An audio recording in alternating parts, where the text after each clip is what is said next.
The juice is the cheapest thing in your hand. And I want you to understand that this is not how perfume began. It is what perfume became. For most of its history, a perfume house was a perfume house. It grew or bought its materials, its perfumers composed the scent, and it sold the result under its own name. The bottle mattered, but the house lived or died on what was inside it. Then, across the second half of the 20th century, something changed, and it changed the entire economics of what you buy. The business became a licensing business. The famous names on the front of the bottles, are, in a great many cases, not made by the fashion house at all.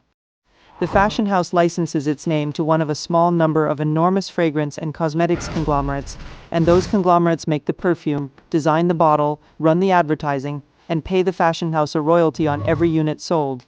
The name became a rented asset, the perfume became a vehicle for the name. Once you understand that, the whole thing snaps into focus. The company does not need the perfume to be extraordinary. It needs the name to be desirable and the bottle to be irresistible, because the name and the bottle are what it is actually selling. The scent only has to be good enough not to get returned. That is why so many designer fragrances smell competent, pleasant, and strangely interchangeable. They were never meant to be masterpieces. They were meant to be worthy of the name on the front and the bottle in your hand. Hold that thought and let me show you the 5 bottles where you can see it most clearly. Number 1. Victor and Rolf Flower Bomb. Look at the bottle. It is shaped like a hand grenade, faceted, heavy, in that unmistakable pink. It is genuinely a beautiful object. It retails for somewhere around $130 to $165 for the standard size. Now ask yourself what you are paying for. That faceted grenade shape is expensive to manufacture. It is molded, weighted, and finished to feel substantial in the hand, because substantial in the hand is what tells your brain expensive. The fragrance inside is a perfectly pleasant, sweet floral. It is not $160 of perfume. It is a well-made scent in a very, very well-made bottle. And you are paying grenade prices for a scent that would cost a third as much in a plain glass rectangle. The bottle is the product. The perfume is the excuse to sell you the bottle. Number 2. Jean-Paul Gaultier Classique. This is the one shaped like a woman's torso, the corseted bust, and in the classic version it is sold inside a tin can, like something off a supermarket shelf. It usually retails somewhere in the range of $90 to $120 depending on size. I want you to sit with the audacity of that for a moment. The can is a joke. It is a deliberate art statement, tinned like canned food, and it is charming, and it works, and it costs the company almost nothing while adding enormously to the shelf presence and the perceived collectability. You are paying a premium for a sculpture of a torso in a novelty can. The fragrance is fine, but you did not buy it because you smelled it. You bought it because of that bottle sitting on the counter, and the company knows precisely how much of your decision the glass made for you. Number 3. Marc Jacobs Daisy. The bottles with the oversized plastic flowers piled on the cap. Daisy Love, the whole family. They retail commonly around $90 to $130. Those plastic flowers are the entire brand. They are cheerful, they are Instagram ready, they look wonderful on a dressing table, and they are made of molded plastic and rubber that costs a rounding error to produce. What you are buying is decoration. The cap is doing the work that the perfume is supposed to do, which is to make you want it. Take that exact juice and put it in a plain bottle with a plain cap, and it would sit on the shelf ignored, and it would also tellingly cost a great deal less. The flowers are not free. You paid for every petal. Number 4. Paco Rabanne 1 million. The bottle shaped like a gold ingot, a bar of bullion. It retails in the region of $85 to $110. This one is almost honest in a way, because the bottle is literally telling you the pitch. It is shaped like money. The entire concept is that owning it makes you feel wealthy, and the gold-colored, faceted, weighted bar is engineered to feel like treasure in your hand. That engineering is what you're paying for.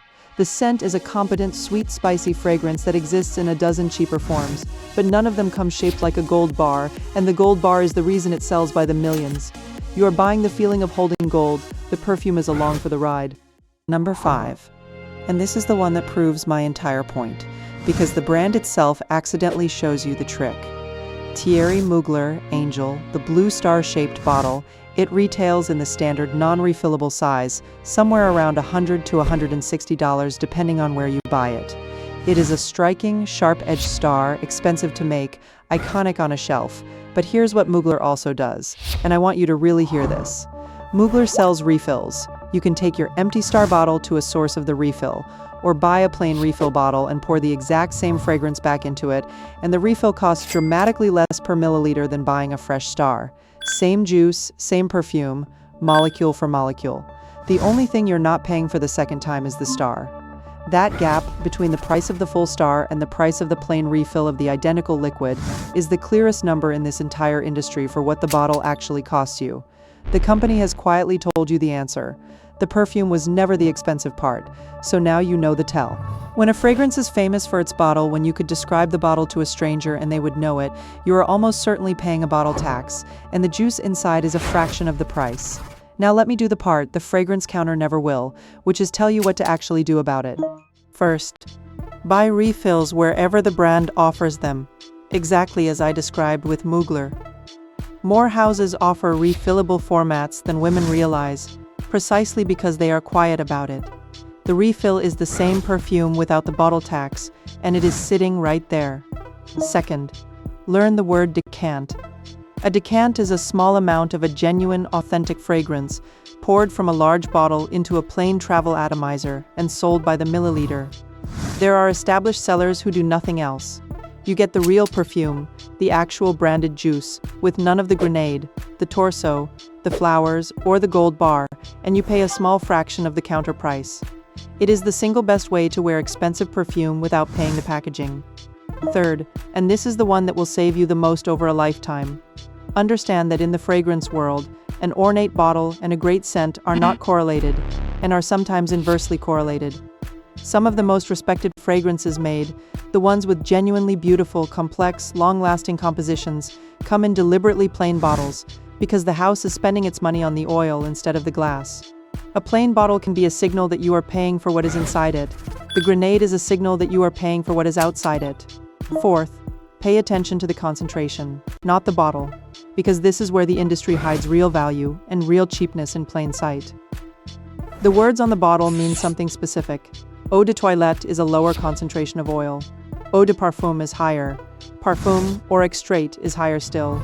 A house will very often sell you the beautiful advertised bottle in the weakest, cheapest concentration, the eau de toilette, at a price that is not much lower than the parfum, because it is banking on you buying the bottle and the name, and never checking the small print. Learn to read that line. Sometimes the smartest buy in the entire range is the plainest bottle in the highest concentration, sitting on the bottom shelf. Ignored, because it does not photograph well, it just wears better than everything above it. Now, I want to be fair, because I can already hear the objection, and it is a reasonable one. Some of you love the bottle, you want the star on your vanity, you want the grenade, it makes you happy every morning, and there is nothing wrong with that at all. Buy the bottle, enjoy it, I mean that sincerely. But there is a difference between choosing to pay for a beautiful object with your eyes open and being quietly convinced that the price reflects the quality of the perfume. The first is a pleasure, the second is a con. All I want is for you to know which one you are doing so that when you spend $150, you are spending it on purpose.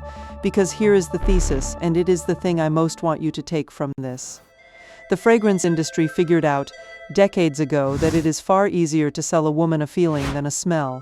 A smell you have to test and evaluate and trust your own nose about. A feeling you can manufacture with weight and facets and gold color and an actress on a beach and a name borrowed from a fashion house. So they sell the feeling, and they let you believe you bought the smell. And the juice, the only part that was ever actually perfume, sits in the bottom of that beautiful bottle, being the cheapest thing you carried out of the store. You're not paying for perfume, you're paying for the bottle that convinces you it is worth it. And now that you can see the bottle for what it is, you cannot be sold the feeling in quite the same way again. So tell me, in the comments, which of these 5 is sitting on your dressing table right now? Be honest, I have owned 3 of them myself, and tell me the most beautiful bottle you have ever bought, and whether the perfume inside ever actually lived up to it. I read every one of these, and I'm building a record here. Real women, real bottles, real regrets, and real loves. So the next woman who finds this can scroll down and learn from all of us. Subscribe and turn on notifications, because next week I'm answering the question this video leads straight into. If you're paying $150 mostly for a bottle, then what exactly is in the $30 version that smells almost identical? The dupes, the clones. The bottles at a fifth of the price that women swear smell the same. Are they the same juice or are they getting something else past you? I tested them side by side and the answer surprised me in both directions. You're going to want to know which dupes are worth it and which ones are quietly worse than the thing they copy.